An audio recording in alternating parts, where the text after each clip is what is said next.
Olá pessoal, tudo bem? Meu nome é Márcia Ribeiro e eu sou pesquisadora da área de abelhas aqui da Embrapa Semiárida em Petrolina, Pernambuco.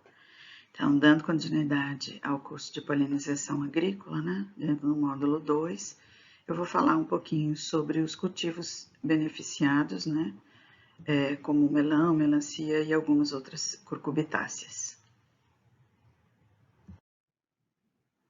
Então, dentro da família Cucurbitácea, eu vou falar um pouquinho sobre a melancia, sobre a abóbora e vou dar ênfase no melão, mesmo porque esta é a cultura que nós temos mais informações. Vou falar um pouquinho então sobre a biologia floral, sobre os visitantes florais e os polinizadores efetivos, sobre o uso das abelhas melíferas, como elas podem ser utilizadas para o serviço de polinização e quais os benefícios que elas trazem para a produção, e também sobre o plano de manejo. Bem, dentro da família Cucurbitácea, geralmente as plantas são herbáceas, né, têm hábito rasteiro, têm ciclo curto, ou seja, são plantas anuais, e elas precisam de agentes polinizadores para carregar o pólen até as flores femininas, ou seja, elas têm polinização cruzada, e com isso elas podem produzir então sementes e frutos. E as abelhas são os principais polinizadores, embora existam outros também. Na melancia, né, Citrullus lanatus, nós temos aí, então, flores que são masculinas, femininas e hermafroditas, sendo que as flores masculinas são em maior número. Na figura aí ao lado, nós vemos, então, alguns visitantes da melancia, né? O principal visitante e polinizador efetivo é a abelha melífera, né? Nós vemos na figura A. Mas também nós temos algumas abelhas sem ferrão, como em B e C, plebeias, Scaptotrigona. Temos também uma abelha solitária, que a gente vê na figura D, a Xilócopa, e nas figuras E e F, formigas e borboletas como visitantes. Mas o principal polinizador é a abelha melífera e é o polinizador que é introduzido para realizar, então, os serviços de polinização na melancia. Nas abóboras, né, nós temos, então, plantas com flores masculinas e femininas, né, de uma maneira geral, isso vai variar um pouco em função da variedade. E os visitantes mais abundantes são a Apis mellifera. Nesse estudo realizado em 2010, se verificou que 32% das visitas eram realizadas por Apis mellifera e 25% por Peponapis fervens, que é uma abelha solitária. Além disso, outros representantes da família Apide, como bombos, Trigona spinaps e outras abelhas sem ferrão, também visitaram a abóbora, e várias abelhas solitárias, então indivíduos da família Licte, Andrenidae, etc. Mas Peponapis foi realmente a abelha especialista, ou seja, foi verificado que ela só coletava pólen e néctar da abóbora, né, da cucúrbita, e ela foi, inclusive, demonstrou ser um polinizador, inclusive mais eficiente do que a abelha melífera. Mas ela não são só populações naturais, né? Ela não é introduzida. E, eventualmente, quando se introduz algum polinizador para realizar os serviços de polinização, é a abelha melífera. Entre as outras cucúrbitas, né, como outras abóboras, pepino, abobrinha, chuchu, os visitantes florais são principalmente a Apis mellifera, né, que é geralmente o polinizador efetivo, mas também abelhas sem ferrão, como Trigona spinaps, Melipona quadrifaciata e outras, e abelhas solitárias, né. Bom, em relação ao melão, né, nós tivemos um grande projeto, né, financiado pela FAO e CNPq, que teve vigência entre 2010 e 2013. E nós fizemos diversos trabalhos, né, abordando diversos aspectos, como morfologia, visitantes, polinização e vários outros, né, de 4 tipos de melão.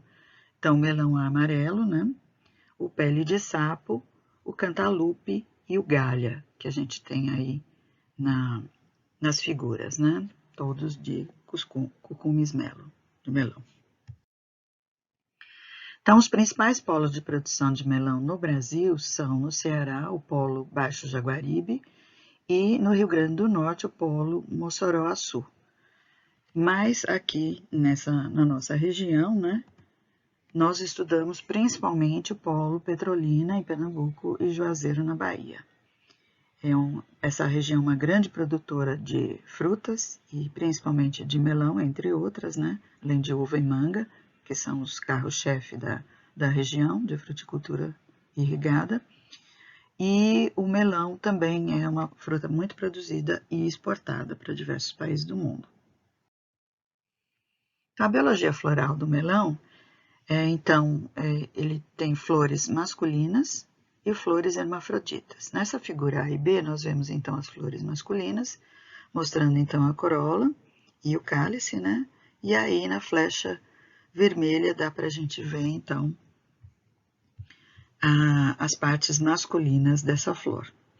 Já na flor hermafrodita, nós vemos então de novo o cálice e a corola, né?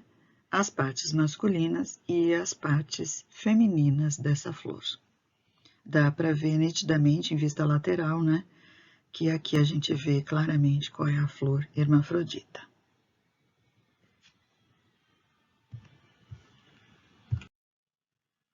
Bom, entre os visitantes florais do meloeiro, né, nós temos mais uma vez aí a Apis mellifera, que é o principal visitante, o mais frequente e o polinizador efetivo, mas nós também temos a xilócopa, moscas, besouros, borboletas e outras abelhas, como visitantes florais, inclusive também a Trigona spinips, que não aparece aí nas fotos, mas também pode visitar as flores de melão. Um dos estudos que nós realizamos, então, foi o uso das abelhas melíferas para determinar, na cultura do melão, qual seria o número de colmeias adequado para realizar a polinização com mais eficiência. Então, nós verificamos aqui na região, né, do Vale do São Francisco, fizemos testes com nenhuma colônia, com 1, 2 e 3 colmeias a cada meio hectare de plantio. E aqui nós temos, então, nessa figura, um plantio típico daqui da região, né, que utiliza mulching com esse espaçamento e as plantas já antes da floração. Aqui, uma abelha melífera visitando, então, as flores hermafroditas de melão e um fruto bem formado, né? E nós obtivemos como principal resultado desse trabalho que o número de 4 colmeias de abelhas melíferas por hectare de cultivo, com esse número nós obtivemos a maior produtividade de frutos comerciais. De boa qualidade, inclusive para exportação.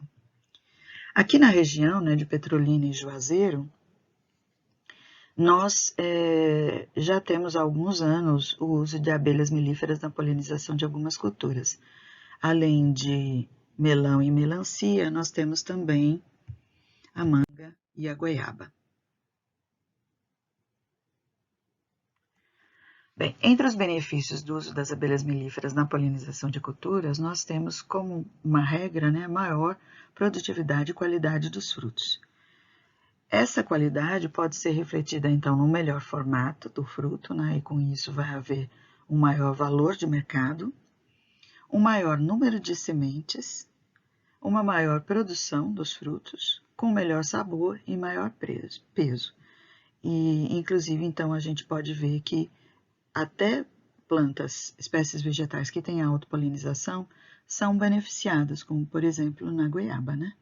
Mas aqui a gente vê no melão um fruto com uma polinização muito ruim, né? Aqui, e um fruto bem formado, bem polinizado.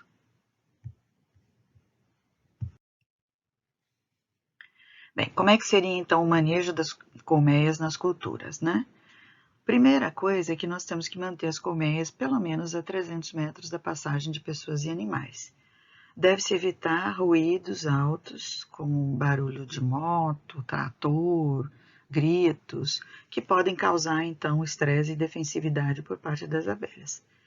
Então, isso é uma proteção para, inclusive, quando os funcionários da fazenda, da região, tiverem que fazer os tratos culturais à cultura, é necessário tomar esses cuidados para que não desperte o estresse e a defensividade das abelhas. A instalação das colmeias precisa ser realizada em local sombreado e próximo à fonte de água. É necessário sempre ter assessoria de um apicultor, um técnico capacitado, que vai fazer então o manejo constante das colmeias, mantendo-as em boas condições para os serviços de polinização. Com isso, então, nós teremos colônias fortes, né, com grande número de operárias e grande número de cria, fazendo que então elas se tornem eficientes polinizadoras, uma vez que elas vão precisar de uma grande quantidade de alimento que elas vão buscar na cultura, principalmente. Além disso, nós temos que adequar o número de colmeias à área de cultivo e o tipo de cultura. Infelizmente, essa informação nem sempre é disponível, então é necessário verificar se há ninhos naturais do polinizador a ser introduzido, né, como no caso das abelhas melíferas, ou se há realmente um déficit de polinizadores. Existem estudos já que verificaram como é fácil, né, a gente identificar o déficit de polinizadores, então através dessa busca de ninhos naturais e a observação das abelhas, da frequência das abelhas nas flores. É necessário então ter um certo número, dependendo da cultura, né? Mas ter um certo número de visitantes e polinizadores efetivos para garantir essa polinização eficiente ao final. Se então não houver, naturalmente é necessário então a introdução desses polinizadores manejados. Além disso, um ponto muito importante é a presença de mata nativa próxima à cultura. Nessa foto dá para ver bem que a gente tem uma mata de caatinga nativa próxima da cultura de melão. Com isso, então, a gente vai garantir a presença de muitas abelhas, né, e potenciais outros polinizadores que vão se abrigar e se alimentar e, eventualmente, vão visitar a cultura, fazer uma visita, coletar recursos e, eventualmente, também colaborar na polinização dessas flores. Além disso, essa mata próxima à cultura também pode representar um alimento suplementar para abelhas que são manejadas na cultura, porque às vezes o que acontece é que as abelhas utilizam apenas um dos recursos, ou essas plantas cultivadas oferecem apenas um dos recursos para as abelhas e elas têm que suplementar a alimentação delas, então, através da visita em outras plantas. Finalmente, a gente precisa sempre ter em mente que é necessário utilizar práticas amigáveis aos polinizadores durante a introdução desses polinizadores manejados e também em relação àqueles que são nativos, né? Então, é fundamental evitar o uso de agrotóxicos ou, se for inevitável, deve-se usar substâncias menos tóxicas, reduzir quantidades que são aplicadas e a aplicação deve ocorrer em horários em que as abelhas não estão nas flores, cobrindo sempre o alvado da colmeia. Então, é necessário observar o horário de visitação das abelhas nas flores da cultura e evitar a aplicação dessas substâncias tóxicas nesses horários. Além disso, se deve impedir sempre a contaminação de solo e água por meio de embalagens utilizadas com resíduos utilizados dessas substâncias tóxicas no tratamento nos tratos culturais dessa cultura, né? E a irrigação sempre por gotejamento, que é mais adequada, né? Ao invés da irrigação por pivô, que sempre pode lavar os recursos florais, aí impedindo uma eficiente polinização da cultura. É isso então, pessoal. Qualquer coisa, estou à disposição para esclarecer quaisquer dúvidas que tenham surgido, mas espero que vocês tenham aproveitado. Obrigada.